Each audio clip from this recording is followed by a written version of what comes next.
welcome to my first video for 2020 on the nailchronicle.com. So this design is my Australia Day design. You'll notice I normally load my videos up on a Sunday. Today I'm doing it on a Saturday so that you can see it ahead of Australia Day tomorrow. And we also have our public holiday on Monday, which is awesome. I'm so glad that we've got that little bit of that extra day off. It's kind of just nice having that short week, especially when I'm still trying to get back into the swing of it after holidays. Life's tough. Anyway, so I started this design in two stages. The first stage was the ombre, which you can see up on the screen now. So the ombre I started with a white polish on the base.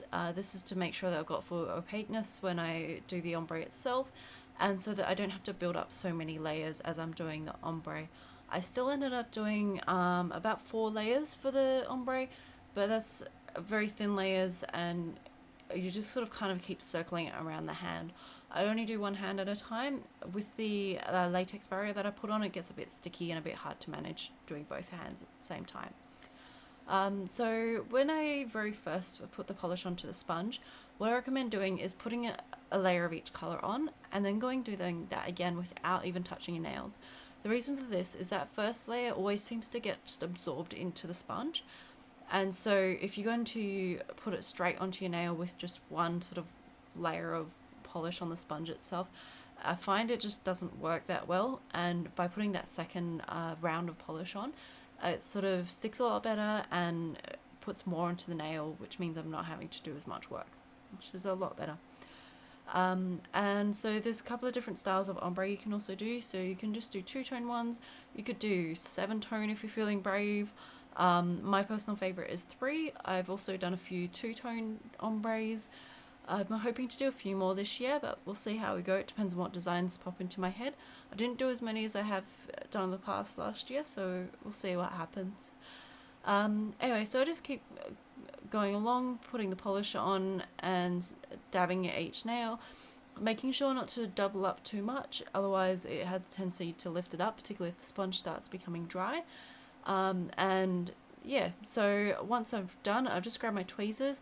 This one, definitely use tweezers, don't use your hand because you've got polish everywhere, just to peel off the sticky latex barrier. And I love this one because it's gold, so you can sort of see the sparkles and see where it's all at. So you just slowly peel it off and up and around. And as you can see, my nails are pretty clean. I still had to do a bit of cleanup with, I just use an eye makeup brush. I picked up some cheap ones for $1. They're just on sale through a Christmas sale, and so I've got a whole stash of them now. I won't need them for years.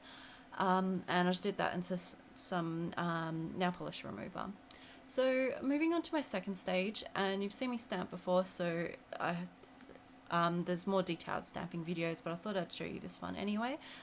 So second stage is using my Manology plate, and if you use the code Nail Chronicle, you get 10% off at Manology. And so I'll put the plate details as well in the description box below.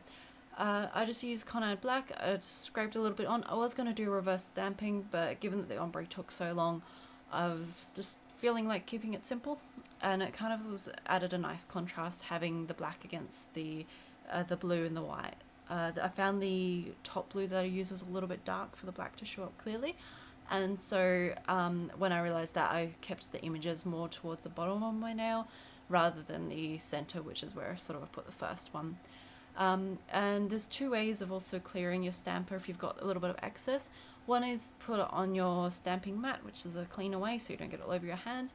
Although occasionally, if it's really close to the image, I will use like my finger just to lift it off, or I've seen other people use like Scotch tape. The reason for that is if I put it onto the mat, I know I'm going to destroy the image that I want to keep, and so I decide to play it safe. So here's my Australia Day 2020 nail art design. I hope you have a fantastic day, and if you're in Australia, hope you have a fantastic Australia Day. Anyway, until next time, I'll see you then. Bye!